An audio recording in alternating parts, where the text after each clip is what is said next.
Hi, I'm Ron with Pacific Permaculture. Today what I want to do is relocate some of my beet plants because I think they're getting too much sun where they're at. So check this out.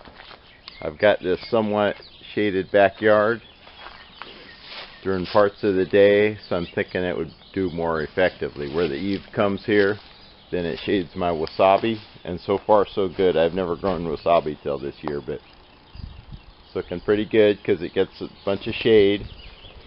And either like right in this area I'm going to put, or on this partial patio area where it does get some shade. And it gets shade earlier in the day, and before it gets too late at the end of the day it gets shade. So I think the beets could do better with more of the shade, so let's go.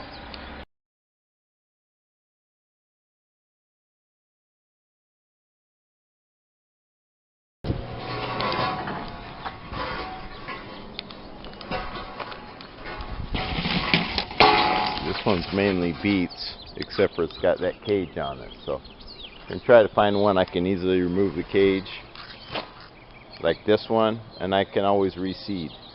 I have a bunch of seeds I can put in there, so that might be our best option. Let's pull this cage off nicely for now. We can handle this with a hand truck.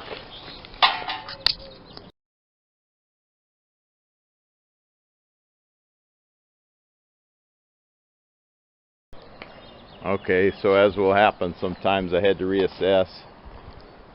This thing being round and very heavy from being wet at the bottom with all the soil, it dumped out partly on me, and I dumped out the rest right there. So what this is, I'm getting the opportunity to put new soil again and just put a new fresh set of seeds. And if I find any seedlings in that pile, of course I'll transplant them in also, but do this a bit easier way because I have the opportunity now that it dumped out.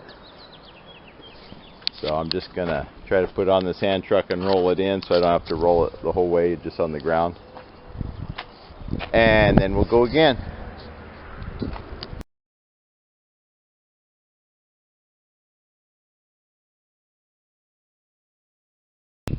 So I'm gonna try this half barrel right here. It's got kind of dappled light,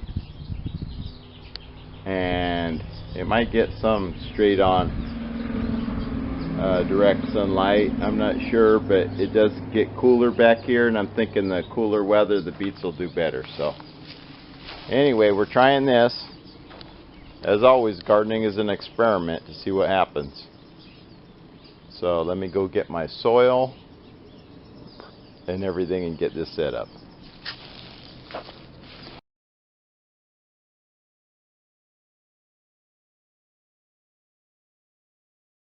Like magic. There's soil in the half barrel. I'm just going to stick my finger in here. I don't need use a two-pointed stick or anything like that. No forked stick needed here. I just use my big old paws, okay? So that's what I do there. And let's see, I got a bunch of seeds right here. Like we got dark red beet, Detroit. We've got Burpee's golden beet. We've got Shiogia, which is the one that looks like a target. So anyhow, do I do a mix? One or the other, I'm not sure. The Shiogia are really showy. But I think that the varieties that are like that are probably a little temperamental. So I'm thinking the dark red Detroit may do best. We're going to try that one. By the way, I did get these seeds from Seed Savers Exchange, so I recommend people buy seed from them. Okay, they're organic. Their thing is to keep propagating heirloom seeds. This is how we keep more heirloom seeds in the mix. Support these organizations. You don't have to donate to them. How I donate to them is that I buy seeds from them. Anyway, so that's the thing. Try to keep this all going. More heirloom, organic, and all this. We're changing the food system 1 yard at a time, friends. Do your part. I think what I'm going to do, just put little pinkyish finger in there. 1, 2, 3. They might all float around and end up in the same spot, but I'm going to try to keep them separate. And if I have to replant them after, I will. But also, maybe I have an egg crate at home. I can try to start these. I don't know if it's a little late, maybe, but I can try to start them in the egg carton and then put them in here also. So hopefully we don't have the disaster of last time where they all end up in the same spot. But just gonna drop one in. Try to drop one in each little divot I made here.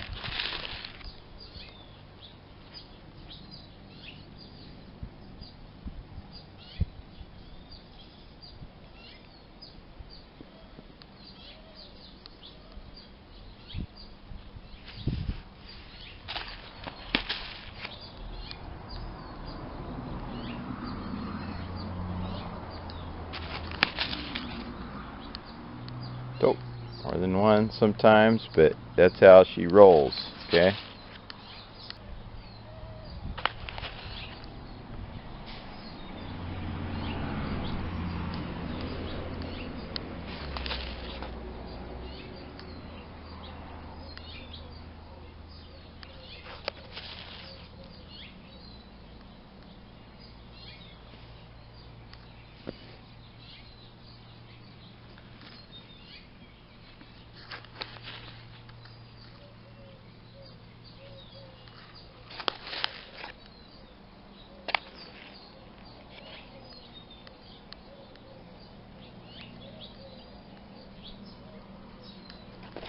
Okay, so be that as it may, I'm just going to brush over them with the soil from around the divot, cover them up.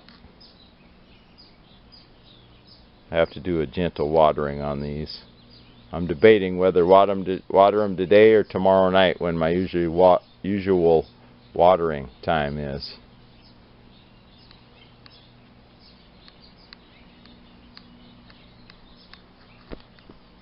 But that's the way I do it here. So be that as it may, I'm going to get us our cage here. That keeps the little varmints from coming in and eating everything, and the cats from doing their thing. And anyway, that's the thing. We got some rabbits around here that eat everything down to nothing. I do notice though that the rabbits haven't got back here on my wasabi. Now I wonder why. If there's a reason, or they tried some and just aren't going to come back for it. Okay, so here we have it under our cage. And you'll notice I have that one tie with a long tail on it. Some people are going to ask why. I ask why not. I'm going to cut that and use it a couple more times, but I didn't have the tool with me. So anyway, I just figure if I already have something, why throw it away and buy something else that's the same exact thing. It may only be a few cents savings, but it's keeping a bunch of stuff out of the dump. So that's the thing. Plus, I mean, hey, I bought it once when I bought the vegetables. So it came free when I bought the vegetables, type of thing. Anyway, so I'm going to water this in a little bit, and then we're good to go for today. Trying to sprinkle this in a little bit. It's not coming out like I wanted it to, but at least to wet the territory down, wet down the soil. I wanted it to come out in a lighter fashion. It's something to do with the pressure back here. Too good and then not good enough. So one of those things. You have to try a different strategy, different kind of nozzle for this or something. Anyway, like I always say, just keep trying things, folks. If it doesn't work in one location and you have an alternative location at your yard or someplace else, try it there. You don't know till you try. Somebody may say you can't grow a certain thing where you live. Maybe just they can't grow it there. Try it out.